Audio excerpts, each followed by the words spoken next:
বিপর্যয়ের পর কেটে গিয়েছে গোটা একটা রাত। গতকাল দৃশ্যতই বিহ্বল এবং বিপর্যস্ত মমতা বন্দ্যোপাধ্যায় আজ যে ঘুরে দাঁড়াবার চেষ্টা করবেন সেটা খুব স্বাভাবিক। আজ তিনি সাংবাদিক সম্মেলন করলেন এবং বললেন তিনি ইস্তফা দেবেন না। এটা নিয়ে যেমন রাজ্য রাজনীতিতে জোর আলোচনা চলছে, পাশাপাশি দ্য ওয়াল তাকে প্রশ্ন করেছিল যে কংগ্রেসের সঙ্গে তিনি মিশে যাবেন কিনা, তৃণমূল কংগ্রেসকে কংগ্রেসের সঙ্গে মিশিয়ে দেবেন কিনা। সেই প্রশ্নের উত্তরে মমতা বন্দ্যোপাধ্যায় যা বললেন যে এটা আমাদের দলের স্ট্র্যাটেজি, আমরা কথা বলবো, আপনাকে কেন বলবো, কিন্তু কোথাও কিন্তু পুরো সম্ভাবনা খারিজ করলেন না। কি বলেছিলেন মমতা বন্দ্যোপাধ্যায় আসুন শুনে নিই। এসব আপনাকে তো আমি স্ট্র্যাটেজি বলতে যাব না, please. Strategy will be discussed within our party members, but united alliance is for all the political party. আপনাকে কেন বলবো, দলে আলোচনা করে স্ট্র্যাটেজি ঠিক করব। কি স্ট্র্যাটেজি ঠিক করবেন, কিন্তু কোথাও কিন্তু প্রশ্নটা খারিজ করে দিলেন না। এ নিয়ে আমরা একটু কথা বলবো দ্য ওয়ালের এডিটর ইন চিফ শঙ্খদীপ দাসের সঙ্গে। মমতা বন্দ্যোপাধ্যায়কে এই ধরনের প্রশ্ন করা, যে দুদিন আগেও কংগ্রেস সম্পর্কে একটা চরম অনীহা কাজ করত, ইন্ডিয়া জোট সম্পর্কেও, সেখানে এই ধরনের প্রশ্ন করা মানে তেলে বেগুনে জ্বলে ওঠা, এরকমই একটা দেখেছি। তার এরকম একটা রিয়াকশন হওয়াটাই খুব স্বাভাবিক ছিল। সেখানে তিনি বললেন যে আপনাকে কেন বলবো, দলের ভেতর স্ট্র্যাটেজি ঠিক করব। তা খারিজ তো করে দিলেন না। দেখো, এই খারিজ করে তুমি কি এক্সপেক্ট করেছিলে? তুমি এই ধরনের একটা প্রশ্ন, দেখো তৃণমূল পশ্চিমবঙ্গে হেরে গেছে, কিন্তু এখনো লোকসভায় তৃণমূলে 29 জন সাংসদ, রাজ্যসভায় প্রায় 13 জন সাংসদ আছে, মানে টোটাল হচ্ছে 42 জন সাংসদ। এই যে 42 জন সাংসদ থাকা সত্ত্বেও যদি কোনো একটি পার্টিকে জিজ্ঞাসা করা হয়, কংগ্রেস থেকে বেরিয়ে এসে তিনি পার্টি তৈরি করেছিলেন যে আপনি কি আবার কংগ্রেসে মিশে যাবেন, এই প্রশ্নের জবাবে যে কেউ আউটরাইটলি রিজেক্ট করে দিতেন বা বলতেন যে এটা ভিত্তিহীন, বাজে প্রশ্ন করছেন। মমতা বন্দ্যোপাধ্যায় যেভাবে উত্তর দেন, তার উত্তর দেওয়ার ঘরানাটাও তো আমরা জানি। কিন্তু উনি কি বললেন যে আমার পার্টি স্ট্র্যাটেজি আমি আপনাকে কেন বলবো। আর আমরা একদম ডাইরেক্ট ওনাকে এই কোশ্চেনটা করেছি। সঞ্জু সুর দ্য ওয়ালের সাংবাদিক, রফিকুল জামাদারও ওখানে উপস্থিত ছিলেন, দ্য ওয়ালের সাংবাদিক দুজনে ছিলেন, তারা প্রশ্নটি করেন। এখন দেখো, তুমি আমাকে যে প্রশ্নটা করলে যে উনি তো উড়িয়ে দিলেন না, তার কারণ হচ্ছে দেখো পলিটিক্স তো সম্ভাবনারই খেলা, সম্ভাবনার খেলা পলিটিক্স। পশ্চিমবঙ্গের রাজনীতিতে তৃণমূলের অনেকে যারা এই কথা, এই যে আলোচনাটা শুনবেন তাদের খারাপ লাগতে পারে, কিন্তু এও তো ঠিক পশ্চিমবঙ্গের রাজনীতিতে এই আলোচনাটা অনেক দিনই রয়েছে যে তৃণমূল যদি হেরে যায় তাহলে পার্টিরা ভবিষ্যৎ কি। অনেকে মনে করেন তাসের ঘরের মতো ভেঙে পড়বে। আমি নাম বলতে পারবো না, কিন্তু তৃণমূলের, আমি দায়িত্ব নিয়ে বলছি, তৃণমূলের বহু নেতা আমাকে এই কথাটা বলেছেন যে পার্টি এক্সিস্টেন্সিয়াল ক্রাইসিস তৈরি হবে, পার্টি ভেঙে যাবে, ধরে রাখা যাবে না। তার আরো একটা কারণ আছে। দেখো পশ্চিমবঙ্গের পলিটিক্যাল যে কালচার, সেখানে তো রক্তবীজ বপন করেছে তৃণমূলই। বাম জমানায় দল ভাঙা করার খেলা ছিল না, ছিল না। আমরা কখনো বাম জমানায় সন্ত্রাসের অভিযোগ ছিল, বাম জমানায় কেশপুর গড়বেতা ছিল, বাম জমানায় ছোট আঙ্গাড়িয়া ছিল, ধানতলা ছিল, কিন্তু বানতলা ছিল, কিন্তু বাম জমানায় দল ভাঙানো হয়নি। এই যে 2011 সালে কংগ্রেসের সমর্থন নিয়ে পশ্চিমবঙ্গে যে পরিবর্তনের ভোট, তারপরে হচ্ছে যে কাকে ভাঙানো শুরু হলো, প্রথমে কংগ্রেসকে। এটা হচ্ছে সেই কুমির আর বাঁদরের গল্প। একদম বন্ধু বন্ধু করে পিঠে করে নিয়ে জলের মাঝখানে গিয়ে বললে এবার তোমার, তো কংগ্রেসকে ভেঙে চুরমার করার চেষ্টা হলো। 2016 সালে যখন বাম কংগ্রেসের জোট লড়াই করলো এবং সেবারও যখন বামেদের সম্ভবত 44টি আসন কংগ্রেসের ছিল, সেই কংগ্রেসকে তো উনি নিয়ে গেলেন। মুর্শিদাবাদে আকরুজ্জামান, অপূর্ব সরকার, আবু তাহের, ওইদিকে সাবিনা ইয়াসমিন, হুমায়ুন কবির, একের পর এক, এটা তো সব কংগ্রেসের মুখ। রাতারাতি মুর্শিদাবাদের জেলা পরিষদ দখল, রাতারাতি মালদার জেলা পরিষদ দখল, মালদায় বিগ জিরো 2016 ভোটে, সেই মালদা রাতারাতি জেলা পরিষদ দখল, রাতারাতি মুর্শিদাবাদের জেলা পরিষদ দখল, রাতারাতি মিউনিসিপ্যালিটি দখল, বহরমপুর মিউনিসিপ্যালিটি দখল, পঞ্চায়েত সমিতিগুলো দখল, সব। তো এই রক্তবীজ কে বপন করেছে যে বিরোধী শূন্য করে দাও। আজ অধীর চৌধুরী এই কথাই বলছিলেন, ঠিক। তো আজকে যদি বিজেপি সেই আধিপত্যবাদ নিয়ে যদি পাল্টা চড়াও হয়, তাহলে এই 80 জন বিধায়কের মধ্যে যে বিধায়কদের মধ্যে অনেকেরই বিরুদ্ধে ইডি সিবিআইয়ের অভিযোগ রয়েছে, কি হবে? এই আশঙ্কা থেকেই তো তৃণমূলের মধ্যে একটা অংশ নেতারা বলছিলেন যে পার্টি ভেঙে যাবে। আমি তোমায় একবার মনে করাই, আজ সৌমিত্র খান বিজেপির সাংসদটি তুমি যে কথাটি বলছিলে এই কথাটিই বলছিলেন যে অলরেডি এতজন এমপি ফিগার দিয়ে এতজন এমএলএ নবনির্বাচিত তারা হচ্ছে সৌমিত্র খান আবার কি বলবেন? যোগাযোগ তোমার মিঠুন চক্রবর্তী আগে ঘুরে ঘুরে কি বলছিলেন তো তৃণমূলের প্রবলেমটা কোথায়? তৃণমূল তৈরি হয়েছিল একটাই আইডিওলজি নিয়ে, সেটা হচ্ছে অ্যান্টি সিপিএমিজম। সিপিএম অনেকদিন আগে হেরে গেছে, সিপিএম ক্ষয়িষ্ণু হয়ে গেছে। যদি এবারে ভোটে দেখা গেছে সিপিএম এর টোটাল ভোটটা একটা স্থবিরতা আছে, 1790 ভোট বেড়েছে আগের ভোটের থেকে, 1790। তো যাই হোক, এবং তখন মমতা বন্দ্যোপাধ্যায়ের মনে হয়েছিল যে কংগ্রেস তখন ছিল তারা সিপিএম এর বিরুদ্ধে সেরকম ভাবে আন্দোলন করছেন না, সোমেন মিত্র এবং তার নেতৃত্বাধীন পার্টি। সেই জন্য মমতা বন্দ্যোপাধ্যায় নতুন দল তৈরি করেছিলেন, এবং সেই জন্য একটা মমতা বন্দ্যোপাধ্যায়কে ঘিরে একটা কংগ্রেসীদের, তৎকালীন কংগ্রেসী নেতাদের মধ্যে একটা আবেগ কাজ করেছিল, যারা আবেগ নিয়ে সিপিএম বিরোধী রাজনীতি করতেন। তো সিপিএম হেরে গিয়ে তারা ক্ষয়িষ্ণু পার্টিতে পরিণত হয়েছে। তাহলে সামনে আর সিপিএম এর জুজু নেই। তাহলে সামনে যদি আর সিপিএম এর জুজু না থাকে, তাহলে মতাদর্শগত জায়গাটাও দুর্বল হয়ে যায়। একেবারেই। তো এইখানেই তো সমস্যা, এখানেও সমস্যা। তো তৃণমূলের মধ্যে নেতাদেরই তো উদ্বেগ রয়েছে পার্টিটা ক্রাম্বল করে যাবে। তাহলে একটা তো পথ হতে পারে, সম্ভাবনার খেলা বলছি, রাজনীতি সম্ভাবনার খেলা। আমি বলছি না যে আমরা এই প্রশ্ন করেছি মানে এটা হবে, এরকম বলছি না, কিন্তু তৃণমূলের সার্ভাইভালের একটা জায়গা তৈরি হতে পারে যদি তৃণমূল কংগ্রেসের সাথে মিশে যায়। এখানে আমার একটা প্রশ্ন আছে, সেটা হচ্ছে যে কংগ্রেসের সঙ্গে মিশে যদি দলকে ধরে রাখার জন্য প্রয়াস করে, কিন্তু তৃণমূলে আমরা একটু আগে আলোচনা করছিলাম যে এই মুহূর্তে কংগ্রেসে গেলে ধরে রাখা যাবে যে দলের যারা নবনির্বাচিত বিধায়ক বলো বা যারা পার্টির যারা রয়েছেন এখনো পর্যন্ত, তারা কংগ্রেসে মিশে যাওয়াটাকে বেটার অপশন মনে করবেন নাকি বিজেপিতে চলে যাওয়া? কারণ তৃণমূলের সব শ্রেণীর এদের বিষয়টাই হচ্ছে যে কোথাও একটা ক্ষমতায় থাকা। সেটা মমতা বন্দ্যোপাধ্যায়ের কাছে কিছু যায় আসে না। ধরো আজকে আমরা এটা হাইপোথেটিক্যাল ডিসকাশনই করছি, যে আজকে ধরো যে তৃণমূলের যে নির্বাচিত 80 জন বিধায়ক, তার মধ্যে 60 জনই চলে গেলেন বিজেপিতে, তাতে হলোটা কি? ঘটনা হচ্ছে যে পশ্চিমবঙ্গে বিজেপি এবার ভোটে 46% ভোট পেয়েছে, 45 পয়েন্ট সামথিং। তা এখনো তো 44% হচ্ছে বিজেপি বিরোধী ভোটটা রয়েছে সম্মিলিতভাবে। পশ্চিমবঙ্গে 27% সংখ্যালঘু, এবং বিজেপির যে লাইন অফ পলিটিক্স তাদের এই 27% সংখ্যালঘু বিজেপি বিরোধী থাকবে বলেই মনে হয়। তাহলে সেকুলার স্পেস তো একটা থাকবে। তাহলে মমতা বন্দ্যোপাধ্যায় যদি আজকে কংগ্রেসের সাথে মিশে গিয়ে তৃণমূল পার্টিটাকে মিশিয়ে দিয়ে এবং বামেদের সাথে অ্যাডজাস্ট করে, তখন আর তৃণমূল আর বামেদের সাথে অ্যাডজাস্ট হচ্ছে না, তখন কংগ্রেস বামেদের সাথে একটা মিলিত শক্তি যদি হয়, সঙ্গে যদি আইএসএফ জুড়ে যায়, তাহলে সেকুলার জোটটা তো একটা ইন্ট্যাক্ট হলো। তাহলে তো অভিষেক বন্দ্যোপাধ্যায়ের রাজনৈতিক ভবিষ্যৎটাও একটা নিশ্চিত রইল। তাহলে তো তৃণমূল যদি না বাঁচে, অভিষেক বন্দ্যোপাধ্যায়ের রাজনীতির ভবিষ্যৎই বাকি। আজকে গোটা প্রেস কনফারেন্সে মমতা বন্দ্যোপাধ্যায় বলেছেন অভিষেক বন্দ্যোপাধ্যায় নীরব। আমি আবারও বলছি, politics is a game of possibilities. এটা আমি কেন, তুমি রাস্তায় বেরো, তৃণমূলের নেতাদেরই জিজ্ঞাসা করো, সবাই বলবে যে তৃণমূলের অস্তিত্ব নিয়ে একটা কোয়েশ্চেন তৈরি হয়ে গেছে, পার্টি কি করে সার্ভাইভ করবে। মমতা বন্দ্যোপাধ্যায় স্বাভাবিক নিয়মে বয়স হয়েছে, অভিষেক বন্দ্যোপাধ্যায় বলেছেন যে অভিষেক বয়স 70 বছর বয়স হয়ে গেলে বা যাই হোক ওরকম কাছাকাছি বয়স হয়ে গেলে প্রবীণ নবীন বিতর্ক শারীরিক ভাবে আগে যতটা কার্যক্ষম থাকা যায় ততটা হয় না।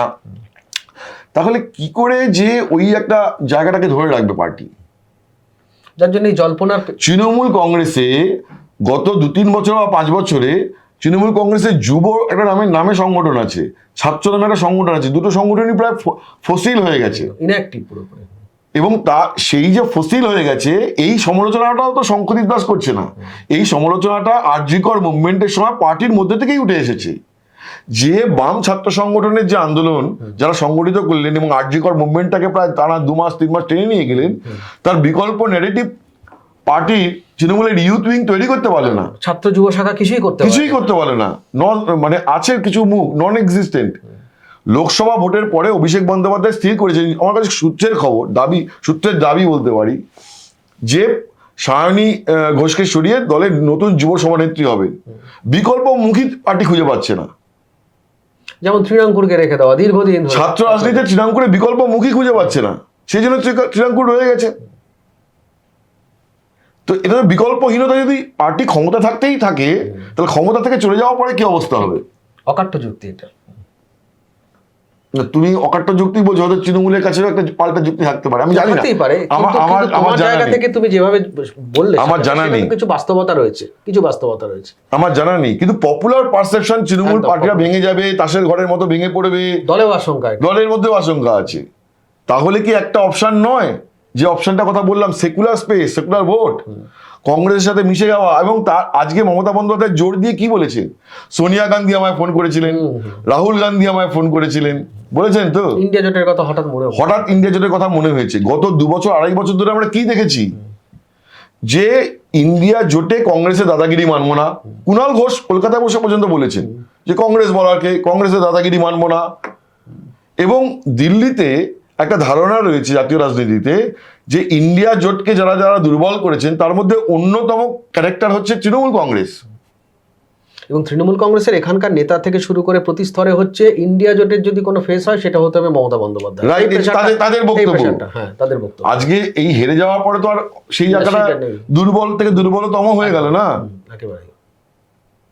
তো এখন ইন্ডিয়া জোটকে হঠাৎ স্মরণ করে, এই সময় ইন্ডিয়া জোটকে স্মরণ করে কি মানে একটা বার্তা তো দিতেই চাইছেন আর কি। তার কারণ পরিষ্কার বোঝা হচ্ছে যাচ্ছে তার তো, কারণ হচ্ছে সংকটে। যে বিজেপি যেভাবে তাদের আধিপত্যবাদ নিয়ে অমিত শাহ যে অশ্বমেধের ঘোড়া ছুটিয়েছেন, রাজ্যে রাজ্যে বিজেপি ক্ষমতা দখল করছে, সেখানে তো তো শক্তি চট্টোপাধ্যায়ের কবিতার মতোই বলতে হবে না যে কি আয় সব বেঁধে বেঁধে থাকি, তাই তো? বেঁধে বেঁধে থাকে, একদম। তো আজকে তো আয় সব বেঁধে বেঁধে থাকি ছাড়া কোনো উপায় নেই। একটা সেকুলার ফোর্স, সেটা যদি একসঙ্গে বেঁধে বেঁধে থাকা যায় তাহলে কোথাও গিয়ে একটা অস্তিত্ব, তবে তো না, সম্পর্কের হরপা রক্ষা- বানটাকে হরপা বান যখন আসে তখন তো আমরা সবাই একেবারেই পরস্পরের হাত ধরেই বেঁধে বেঁধে থাকি। তো এই যে হরপা বান দেখা যাচ্ছে, যে বানটা সেটা সামলাতে- কংগ্রেস নিয়ে ঠেকাতে পারছে না। এক্সপেকটেশন কি ছিল? যে হরিয়ানায় কংগ্রেস হরপা বান ঠেকিয়ে দেবে।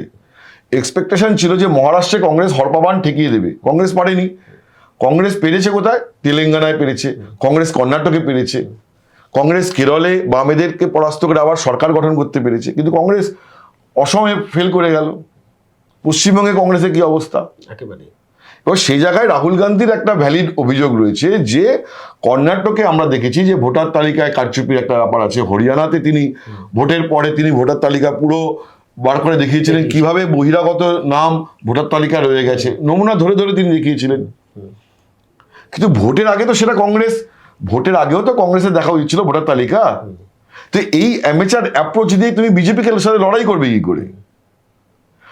বিজেপির বিরুদ্ধে যে প্রতিষ্ঠান বিরোধিতা হরিয়ানায় ছিল, বিজেপি সবাই ধরে নিয়েছিল। আমি মানে ন্যাশনাল পলিটিক্স কলকাতায় বসে যতটা নজর রাখা সম্ভব ততটাই নজর রেখে যেটা বুঝেছি যে পপুলার পারসেপশন ছিল যে বিজেপি হারতে চলেছে হরিয়ানায়। একেবারেই। এবং তুমি দেখো এক একটা সিটে মার্জিন কি 1,500 আর 1,000 ভোটে কংগ্রেস হেরে গেছে। খুব কম। তারপরে রাহুল গান্ধী বলছেন ভোটার লিস্টে কারচুপি হয়েছে। তো ভোটার লিস্টটা তো দেখিয়েই ভোটটা হয়েছে, তখন কেন আগে দেখা কেন হয়নি? তুমি দেখোনি বা বলোনি? তখন কেন কংগ্রেসের যে স্থানীয় বুথ কর্মী, বুথ সভাপতি, তারা কেন ভোটার লিস্ট মিলিয়ে দেখেননি? এটা তৃণমূল কংগ্রেসও বলেছিল তখন, কেন কংগ্রেস এটা করেনি আগে বাকি? রাইট। তৃণমূল তো অন্তত সেদিক থেকে বলতে হবে যে বুথে খুব অ্যাক্টিভ ছিল। তো এইবার তো কি হয়েছে, ওই আয় সবাই বেঁধে বেঁধে থাকি।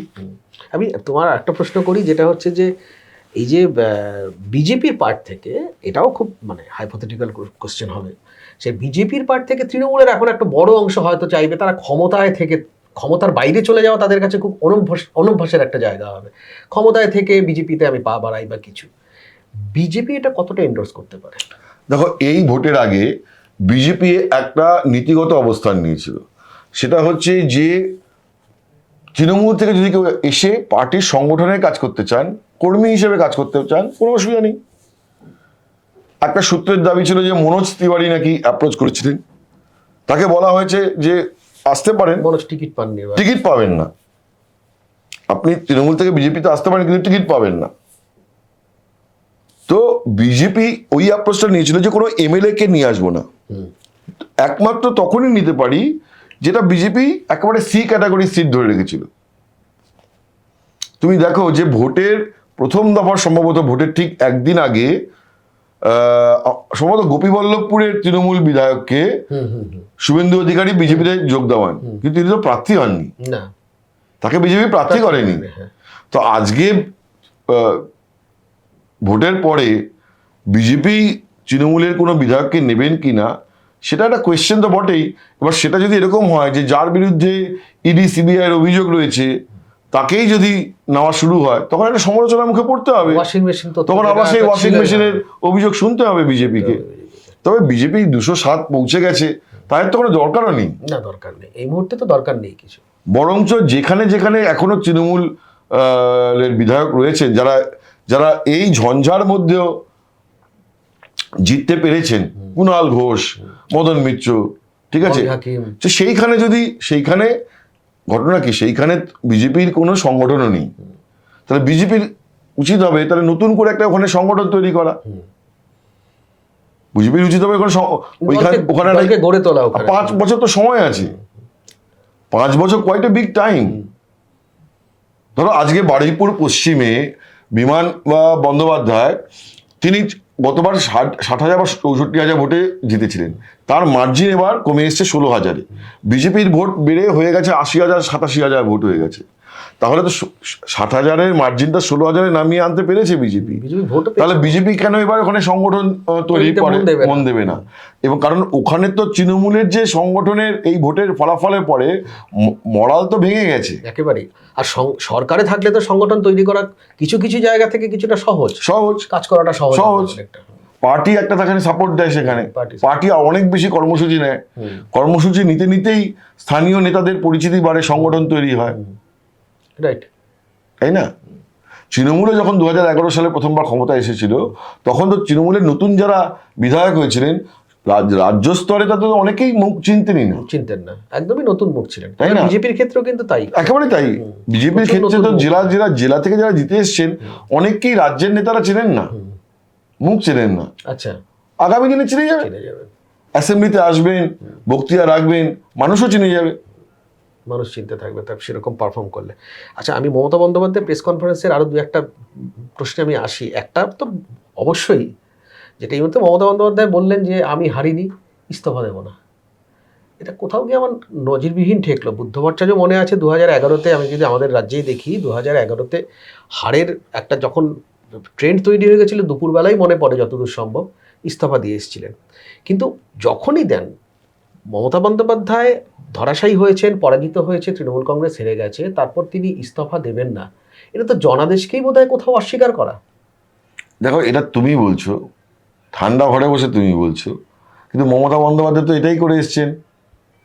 তিনি নন্দীগ্রামে বলেছিলেন যে লোডশেডিং করে জিতে গেছে। তৃণমূলের একেবারে নিচুতলার অংশকে তিনি হয়তো বোঝাতে পেরেছিলেন।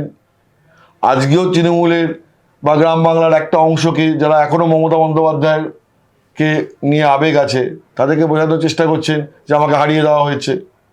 তিনিও জানেন যে তিনি ইস্তফা না দিলেও তার মেয়াদ 7 তারিখ মেয়াদ শেষ হলেই অটোমেটিক্যালি তাকে আর ইস্তফা দিতে হবে না, এমনি রিমুভ হয়ে যাবেন।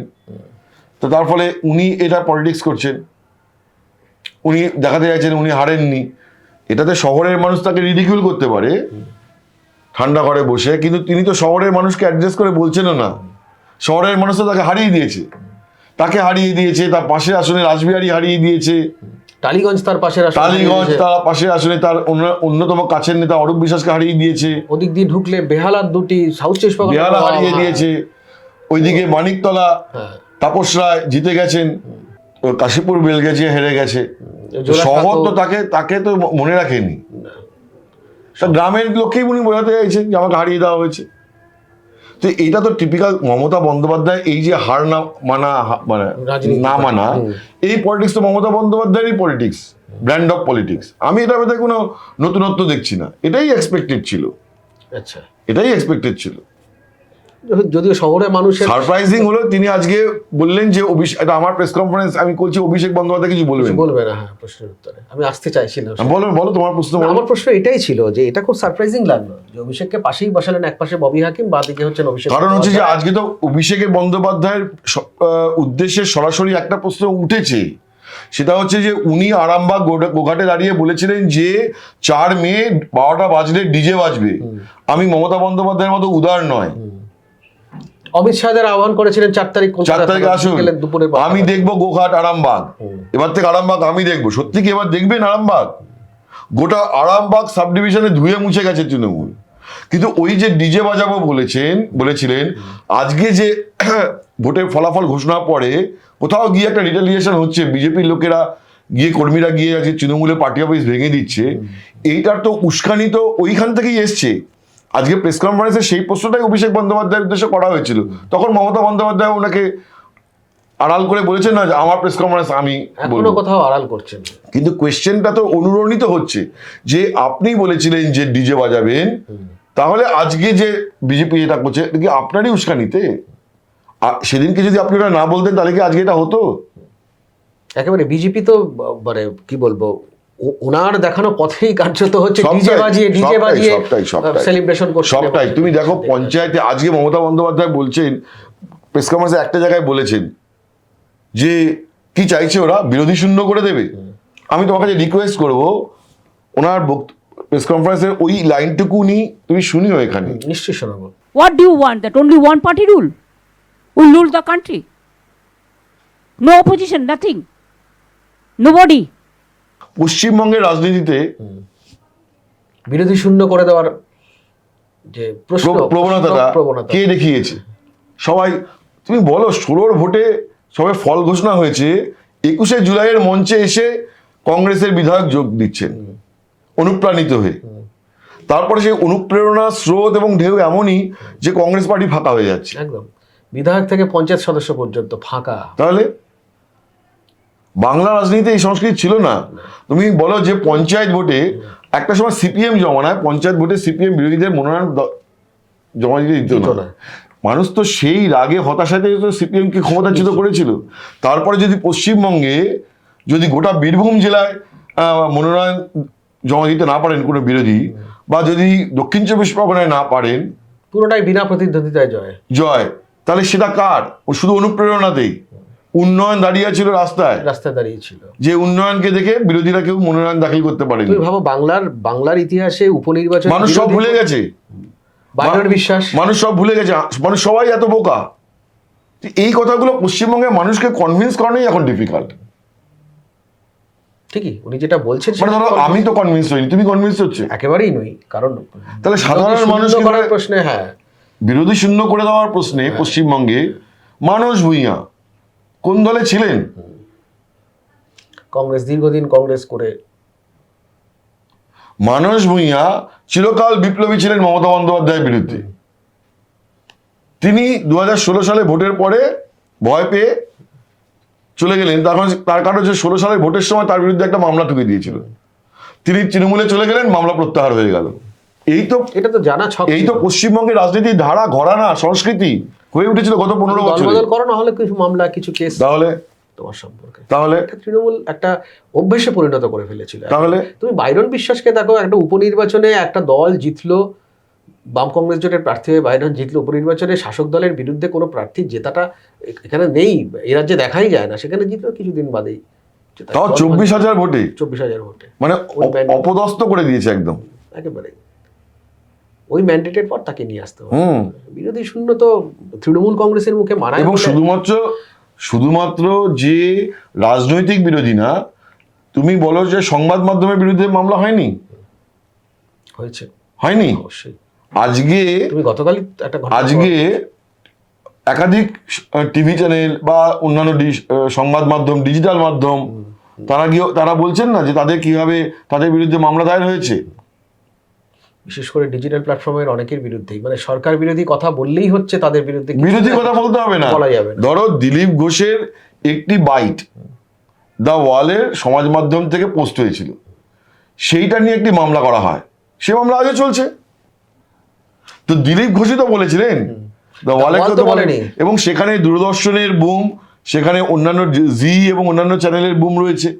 তাহলে এটা সমষ্টিগতভাবে একটা উনি বাইটই দিচ্ছেন। একেবারেই এই যে হয়রান করা,